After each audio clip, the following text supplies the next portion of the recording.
The movie begins on a quiet night as something unnatural drifts through the sky, visible over the ocean and toward a sleeping city. These are not meteors or insects, but alien parasites, small and worm-like, designed for one purpose only: to invade human bodies. One of them slips silently into a couple's bedroom and crawls into the man's ear, reaching his brain before he can even wake up. In seconds, his body is no longer his own. That same night, another parasite enters the room of a teenage boy named Shinichi Izumi, but fate intervenes. Shinichi is sleeping with earphones on, blocking the creature's path to his brain, forcing it to panic and burrow into his right hand instead. Shinichi wakes up screaming as the creature crawls beneath his skin, writhing up his arm toward his head. Desperate and terrified, he grips his arm with all his strength, stopping it just short of his brain. His mother rushes in, but when she checks his arm, there's nothing to see. By morning, Shinichi feels off, his hand twitching and behaving strangely, but life goes on. Across the city, however, the horror has already begun. A man infected the same night suddenly transforms, his jaw splitting open into a monstrous shape as he devours his wife alive, confirming that these parasites are not hallucinations, but predators.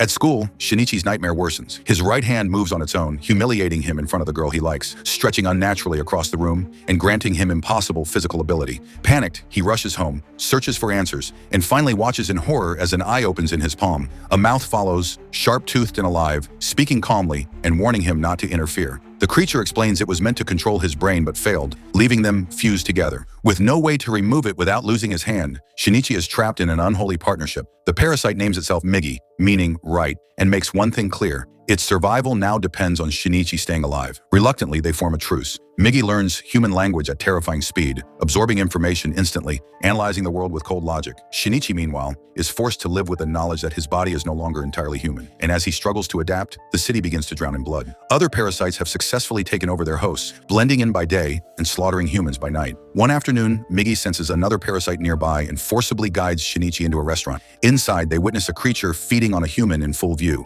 When the parasite realizes Shinichi isn't fully controlled, it attacks. In a blur faster than thought, Migi erupts from Shinichi's hand, slicing the creature's head apart instantly. Shinichi barely understands what happened, only that he's alive because something monstrous protected him. The police, meanwhile, are overwhelmed as bodies pile up with no explanation. The killing's too brutal to be human. Shinichi confronts Migi about the murders, but Migi doesn't see them as wrong. To the parasite, humans are no different from animals slaughtered for food. There is no morality, only survival. This chilling logic haunts Shinichi as he realizes he's sharing his body with something that doesn't value human life. Soon after, Migi detects another parasite far closer than expected: Shinichi's ethics teacher, Ryoko Tamiya. Unlike the others, she's calm, intelligent, and disturbingly curious about humanity. Tamiya reveals she has no intention of killing Shinichi. Instead, she wants to study humans from within society. She introduces him to a secret network of parasites living as students and police officers, all working to understand human behavior. Then she drops a bombshell: she's pregnant. Despite both parents being parasites, the child inside her is fully human. To her, it's an experiment. To Shinichi, it's proof these creatures are evolving. As they leave, Migi senses something darker beneath her calm exterior: a restrained urge to kill. That warning proves justified when another parasite attacks Shinichi in the street. With Migi's guidance, Shinichi fights back, stabbing the creature and killing its host. For the first time, Shinichi realizes the horrifying truth: he has just killed a human being. Shaken and traumatized, he flees home,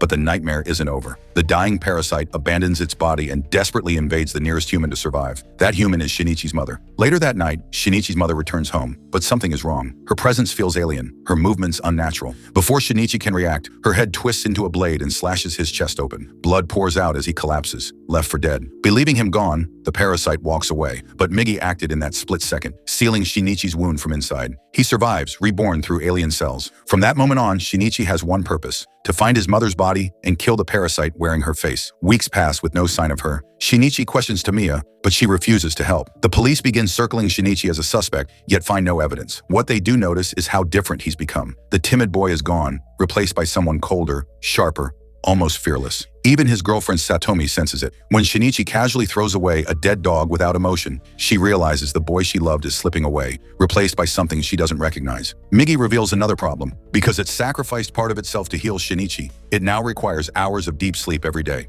During that time, Shinichi is completely defenseless, and the parasites are not slowing down. One infiltrates the city's mayoral race, preparing to control the police from within. Their strategy is no longer survival, it's domination. At Shinichi's school, a transfer student named Shimada begins drawing attention, and Migi immediately recognizes him as a parasite. Shimada blends in perfectly until one small mistake exposes him. During art class, a strand of his hair moves on its own, revealing his true nature. Panic erupts, and in seconds, Shimada loses control. His body transforms into blades as he massacres students in cold blood. Satomi is trapped inside as screams echo through the room. Shinichi arrives to find carnage everywhere. Without hesitation, he grabs Satomi and escapes through a window, saving her life as the slaughter continues behind them. The rampage threatens to expose all parasites, forcing Tamiya and the others to act. Police surround the school and open fire, but bullets are useless. Officers are slaughtered effortlessly. Watching from above, Shinichi realizes this has to end. Using Migi as a weapon, he launches a steel projectile across rooftops, piercing Shimada through the core and killing him instantly. Silence follows. The monster is dead. But the war is far from over. Afterward, Tamiya meets Shinichi one last time. She tells him her experiment is nearly complete and gives him what he's been waiting for, the location of the parasite that took his mother. But she warns him,